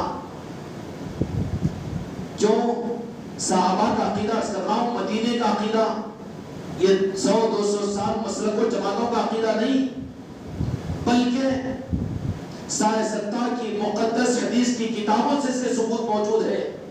حضرت عمر رضی اللہ عنہ نے فرمایا اور فرمایا کہ اپنا عقیدہ بیان کیا کہ میرے جنازے کو تیار کرنا, نماز جنازہ پڑھ دینا. اما جان تو تیار ہو چکی ہے اپنی جگہ دینے کے لیے, لیکن دو جہاں کی مالک کی مرضی بھی مجھے معلوم کرنا ہے. ان کی مرضی کے بغیر زبردستی اپنے کو مسلط, وہ بیچارے جو خلفاء راشدین کو دو جہاں کے مالک کے دشمن یا سیدہ عائشہ صدیقہ رضی اللہ عنہا کے عاشق کہتے ہیں, وہ شیعہ برادری اور رافضی بھی ارے بیلنس کھو بیٹھے ہیں. بہت اچھی چیز ہے محبت علی, لیکن عناد صحابہ بہت بری چیز ہے جس سے میرے آقا دو جہاں کے مالک کو تکلیف ہوتی ہے. اما جان کی عظمتوں میں کوئی تنقیدیں کرنا جس سے حرف آ جاتا ہے, ایمان ختم ہو جاتا ہے. حضرت عمر رضی اللہ عنہ نے کہا کہ جنازے کو تیار کرنا اور جا کر دو جہاں کے مالک کے حجرہ مبارکہ کے دروازے کے سامنے رکھ دینا. وصیت فرمائی حدیث کی کتابوں کے بعد عرض کرتا ہوں کہ بھئی حدیث تو عقیدہ بنے گا کہ نہیں بنے گا؟ کیوں عقیدے سے پھر گئے ہو؟ کون سے عقیدے کو مسلک و جماعت کو امت کو دینا چاہ کر گمراہ کر رہے ہو؟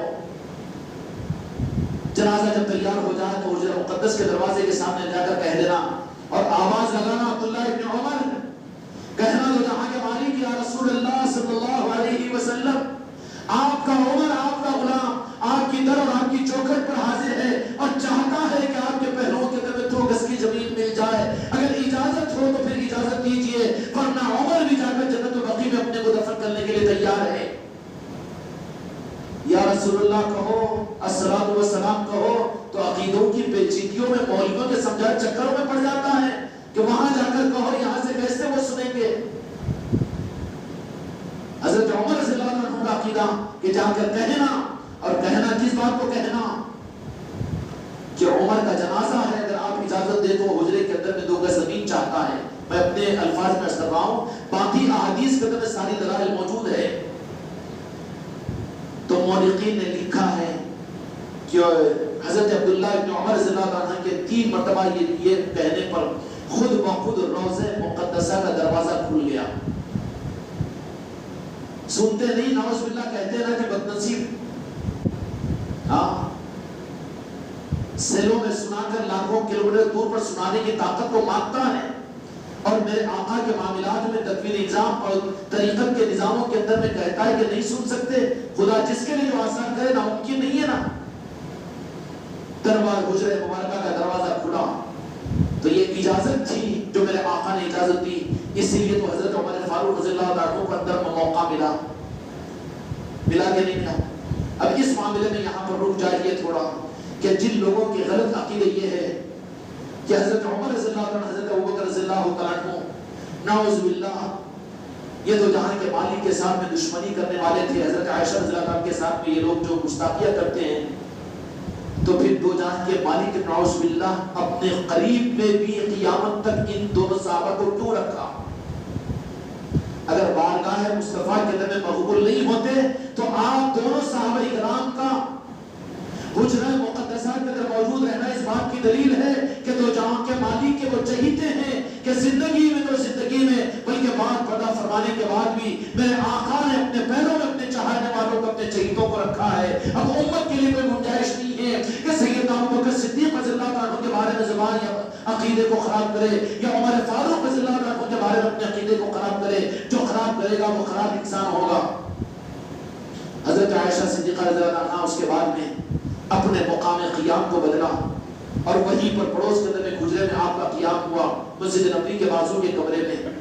اب پوری امت کو سنبھالنے کی ذمہ داری اما جان سیدہ عائشہ صدیقہ رضی اللہ عنہا پر. ذرا سوچئے مدینے کے ماحول میں دو جہاں کے مالک کے پردہ فرمانے کے بعد میں کتنا کاندھوں پر وزن پڑا ہوگا میری اما جان کے کہ امت کو سنبھالنا اور دوسرے دو جہاں کے مالک کی اس دنیا سے جدائی کا وہ غم اور پوری امت کے سنبھالنے کی فکر. پورے صحابہ کرام رضوان اللہ اجمعین اما جان کی خدمت میں آتے ہوئے محدثین نے یہ روایت لکھی ہے. دیر تو نہیں ہو رہی نہیں ہو رہی نا. محدثین نے یہ بات کو لکھا ہے کہ تمام صحابہ کرام رسول اللہ اجمعین بے شک صحابہ کرام میں مفسرین بھی ہے محدثین بھی ہے فقہاء بھی ہے اور بڑے بڑے درجے کے صحابہ کرام رسول اللہ اجمعین کی دینی خدمات ہے اور دین اور شریعت ملا ہے صحابہ کرام سے. وہی تو شریعت ہے جو صحابہ سے ملے. جو شریعت صحابہ سے نہ ملی ہو وہ شریعت کہاں ہے. لیکن اس کے باوجود اگر کوئی مسائل میں متحد نہیں ہوتے صحابہ کرام یا کوئی بات سمجھ میں نہیں آتی یا قرآن و مجید کے معاملات میں بھی سارے اپنی دور اندیشیوں اور سوچ و فکر کے بعد کسی نتیجے پر نہیں پہنچتے تو صحابہ ایک دوسرے کو بول کر کیا کہتے کہ فکر کی کیا بات ہے چلو اما جان کے پاس سے معلوم کر لیں گے. اما جان کو اما جان ہے. اما جان سے امت کو مت کاٹو. اما جان سے کاٹو گے تو یتیم ہو جائے گی امت یسیر ہو جائے گی امت. اما جان کو یاد دلاؤ اور اما جان کی اولاد کو ان کی اولاد بنا دو ان کے قدموں میں پہنچا دو. صحابہ کرام رضوان اللہ اجمعین اما جان سیدہ عائشہ صدیقہ رضی اللہ عنہا کے پاس تشریف لاتے. ایک مقام حجرہ مقدسہ کے بازو مسجد نبوی کے درمیان میں ایک مسند بچھائی جاتی. وہاں پر پردہ ڈال دیا جاتا. صحابہ کرام طالبین اور سالکین سوال کرنے والے اور طالبین علوم نبوت پردے کے پیچھے آ کر بیٹھ کر ادب و احترام کے ساتھ میں اما جان سے سوال کرتے. کس سے سوال کرتے؟ اما جان سے بیٹوں کو سوال کرنا برا ہے کیا؟ نہیں ہے نا. اما جان ہے نہیں ہے. اگر ہم سیدہ عائشہ صدیقہ رضی اللہ عنہا کو یا سیدہ فاطمہ الزہرا سلام اللہ علیہ کو یاد کرتے ہیں تو ایک بیوقوف تو یہ بولا کہ نہیں وہ پردے کا معاملہ ہے. فاطمہ الزہرا سلام اللہ علیہ کا نام نہیں لینا چاہتا. اچھا نیت تیری خراب نسبت ہے تیری خراب اسی لیے تو تیرا عقیدہ غلط ہو رہا ہے. ہم تو اپنی ماں سمجھ کر لیتے ہیں. ماں کا نام میرا جرم ہے. اگر یہی جرم ہے تو قرآن مجید کے اندر حضرت آسیہ کا نام کیوں ہے؟ احادیث میں اور دوسروں کا نام کیوں ہے؟ صحابیات کا نام احادیث میں کیوں ہے؟ نظریات غلط ہے چشمے بدل گئے ہیں نا. حضرت عائشہ صدیقہ رضی اللہ عنہا پردے کے پیچھے بڑھ جاتی مسند بچھا کر. تو اس سے پتہ کیا چلا کہ مریدین کی تربیت کے لیے پیرانی ماں کو بھی حق ہے. کیا ہے؟ بے پردہ نہیں. بے پردہ نہیں. وہ پیری مریدی غلط ہے کہ جہاں پر شریعت کی رعایت نہ رکھی جائے گمراہیت ہے. وہ پیر وہ مرشد نہیں مرشد ہے شیطان ہے جو بے پردہ اور شریعت کی رعایت نہ رکھے. وہ طریقت نہیں ہے. ہاں طریقت کی روشنی کے اندر میں یہ بات بہت ممکن ہے کہ پیرانی ماں سے بھی مریدین فیض حاصل کر سکتے ہیں. اما جان سیدہ عائشہ صدیقہ رضی اللہ عنہا کی مسند بچ جاتی اور جلیل قدر صحابہ کرام رضوان اللہ اجمعین آ کر بیٹھ جاتے اور کیا معلوم کرتے ہیں؟ بعض اوقات قرآن مجید کے بارے میں معلوم کرتے ہیں. ایک مرتبہ ایک صحابی نے سوال کیا جو احادیث کے اندر بہت مشہور ہے بیان بھی کیا جاتا ہے کہ اما جان ہمارے آقا کے اخلاق بیان کیجیے. تو اما جان نے کیا جواب دیا کہ قرآن نہیں پڑھا تم نے؟ قرآن نہیں پڑھا. کہاں جوڑا میری اما جان نے؟ دو جہاں کے مالک سے جوڑ دیا نا. قرآن سے نہیں جوڑا بلکہ قرآن کو دو جہاں کے مالک سے جوڑ دیا. قرآن نہیں پڑھا. جو کچھ قرآن ہے وہی تو میرے آقا کے سرتاج کے اخلاق ہیں.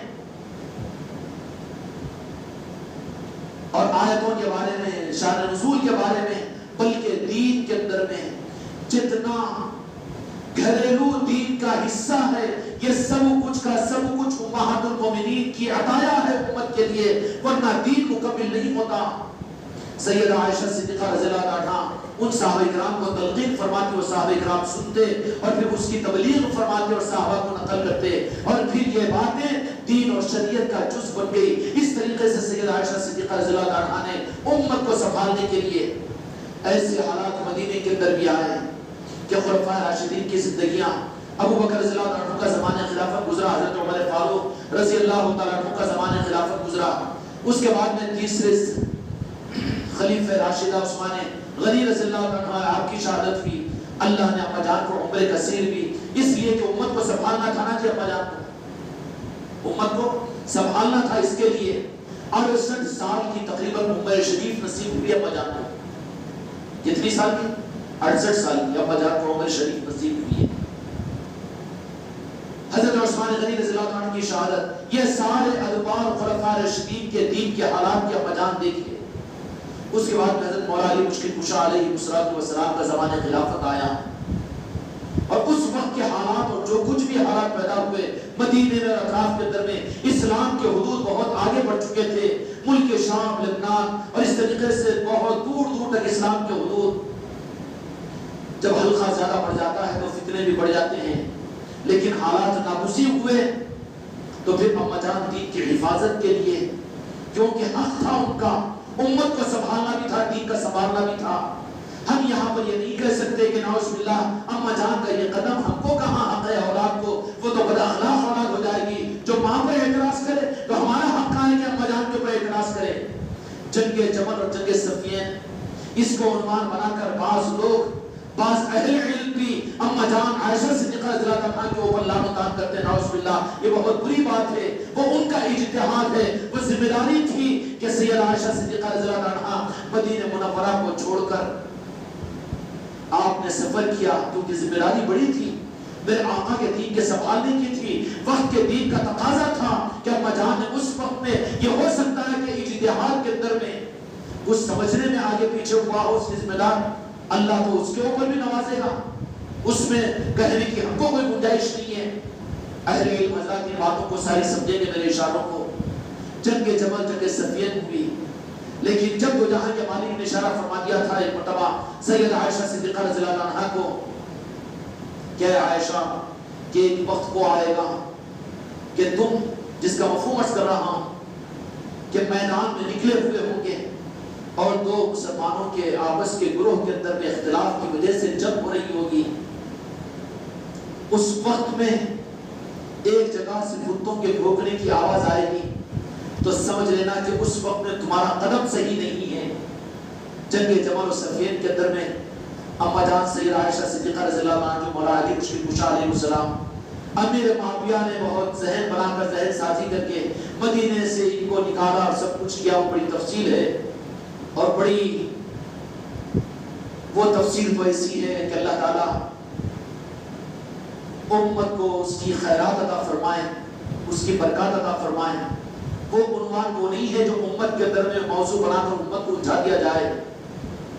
جیسے ہی یہ بات وہاں پر حضرت عائشہ صدیقہ رضی اللہ عنہا نے سنی، گدھوں کے چلانے کی آواز، کتوں کے بھونکنے کی، تو فوراً وہاں سے دستبردار ہو گئی اور حضرت علی کرم اللہ وجہ کے پاس میں پہنچی کہ اے مولا علی، کہ بے شک مجھے میرے آقا نے یہ اشارہ فرما دیا تھا اور میں اپنے آپ کو دستبردار کرتی ہوں۔ اس کے بعد مدینہ منورہ میں تشریف لائی اور اس کے بعد جنگ جمل و جنگ صفین کے بعد میں بالکل اپنے آپ کو روپوش کر لی اور امت کو سنبھالتی رہی۔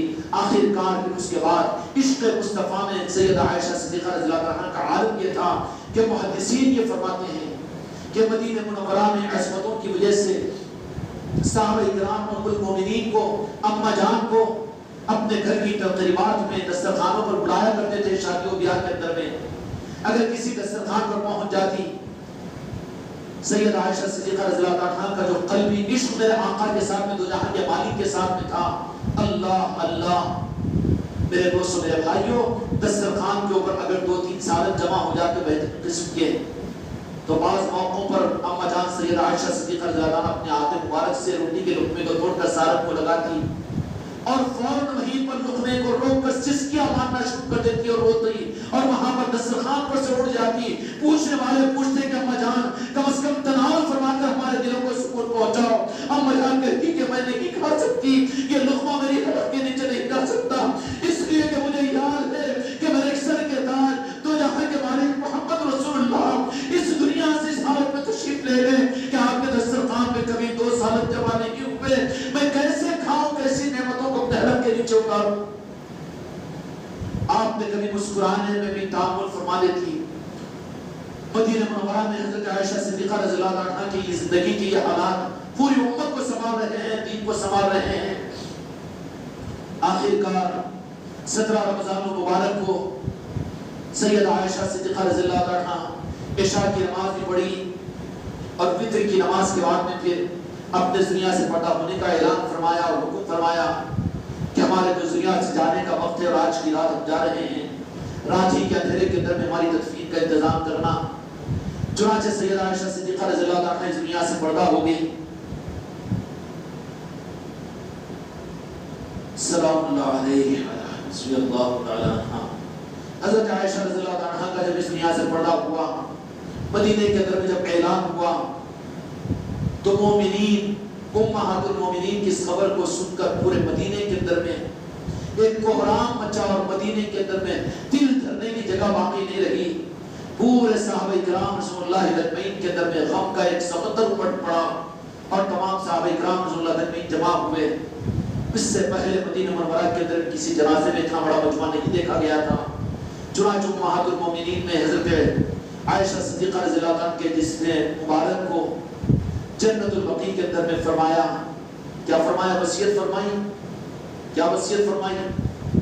سب اصول ہے جی حدیث کی ذخیروں کے اندر میں موجود.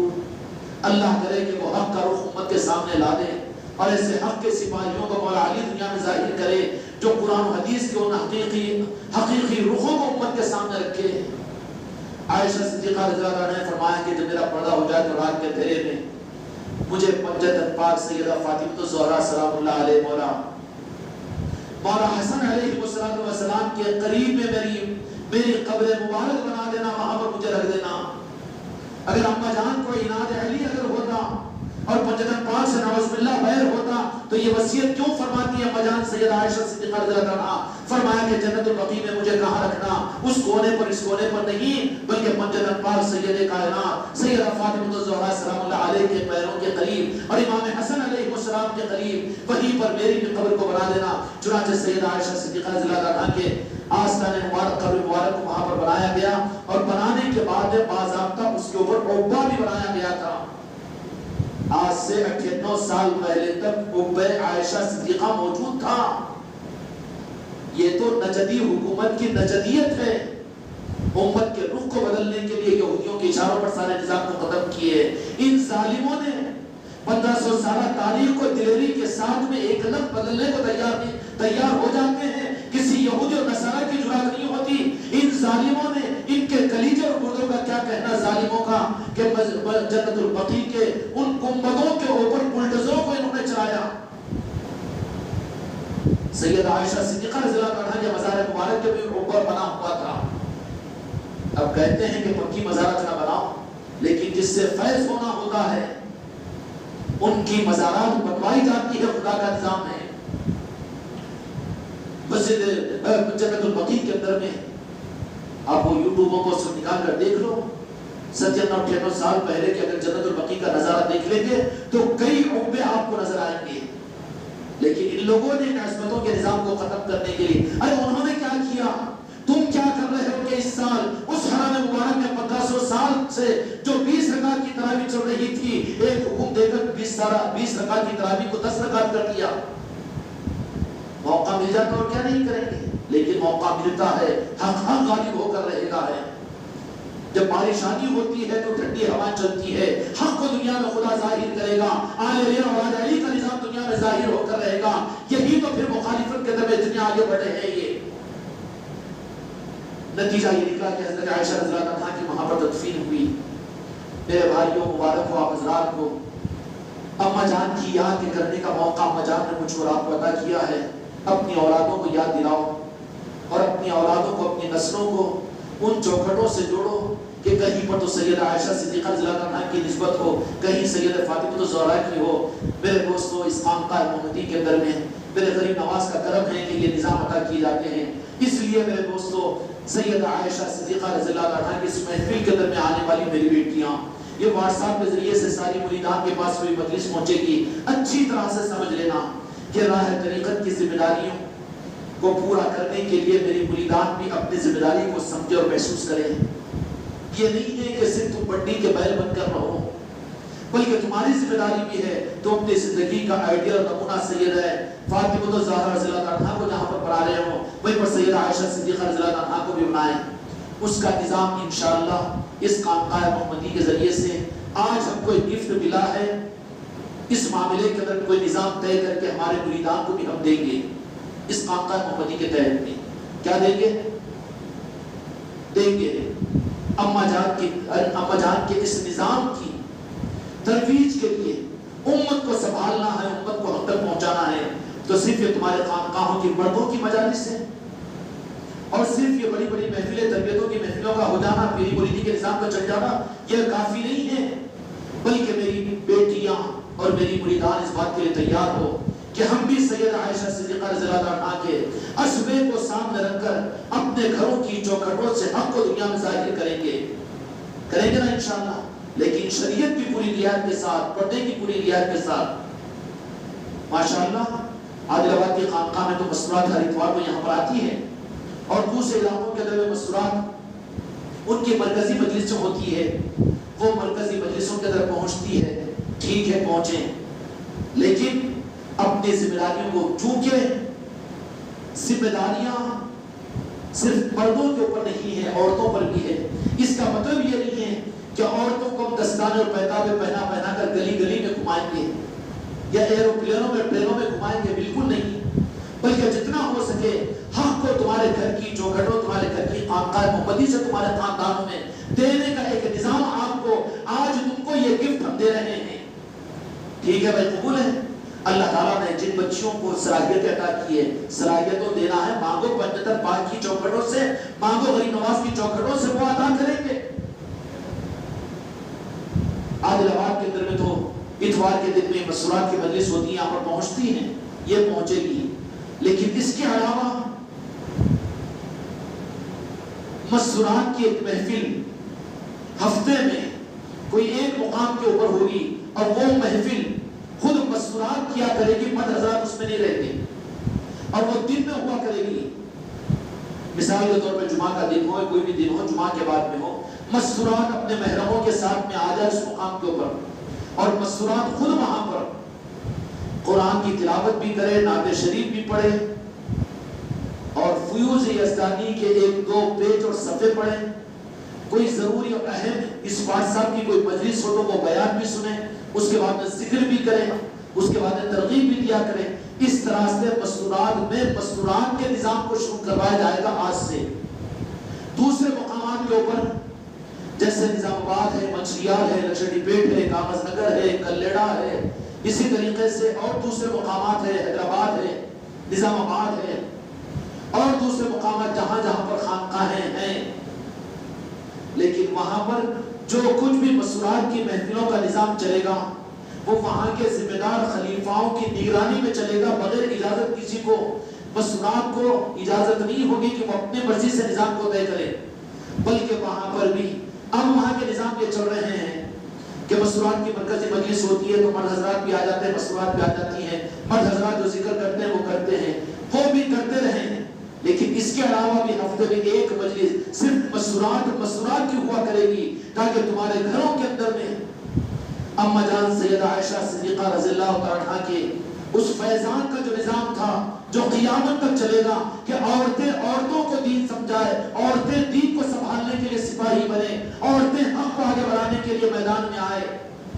میدان میں آنے کا مطلب گلی گلی گھمانا نہیں ہے، پیتابے دستانے پہنا کر روڈوں پر پھرانا نہیں ہے، بلکہ کیا ہے کہ پوری احتیاط کے ساتھ میں مسورات اور اس گھر میں کہ جتنے دن مسورات، جتنے لمحے، جتنا گھنٹہ ڈیڑھ گھنٹہ جو مجلس ہوتی ہے، اس گھر کے آدمی کو یا بڑے کسی لڑکے کو بھی اس گھر میں رہنے کی اجازت نہیں، اسی گھر کو طے کیا جائے گا جو گھنٹے ڈیڑھ گھنٹے کے لیے مرد حضرات سے خالی ہو جائے، اور وہ علاقے کے ذمہ دار اور خلفاء اس گھر کو طے کریں گے۔ وہاں صرف عورتیں ہی عورتیں ہوگی، وہ عورتیں اپنے رشتہ داروں کو، اپنے خاندان والوں کو، اپنے پیر بہنوں کو سب کو بلائے اور وہ خود ان مجلسوں کو کرے وہاں پر، لیکن یہ سب کچھ ہوگا مشورے کے بعد میں۔ آج تو ہم نے تمہیں یہ روح دے دیا ہے، اور واللہ اماں جان جانتی ہے مانگا ان کی بارگاہ میں خیرات کہ خانقاہ محمدی کے بچیوں کے لیے بھی خیرات ادا کیجیے، تو ابھی عشاء کی نماز کے بعد بھی یہ رخ ہمارے سامنے آیا۔ اس کا نظام انشاءاللہ بنایا جائے گا، میری بچیاں تیار ہو، مسورات عورتوں میں بیٹھ کر نعتیں پڑھے، ذکر کرائے، اور پھر بات سمجھائے، اس کی وجہ سے انشاءاللہ بڑا مضبوط نظام بنے گا، ٹھیک ہے نا؟ انشاءاللہ یہ نظام مگر مشورے کے بعد اپنی مرضی سے نہیں ہوگا۔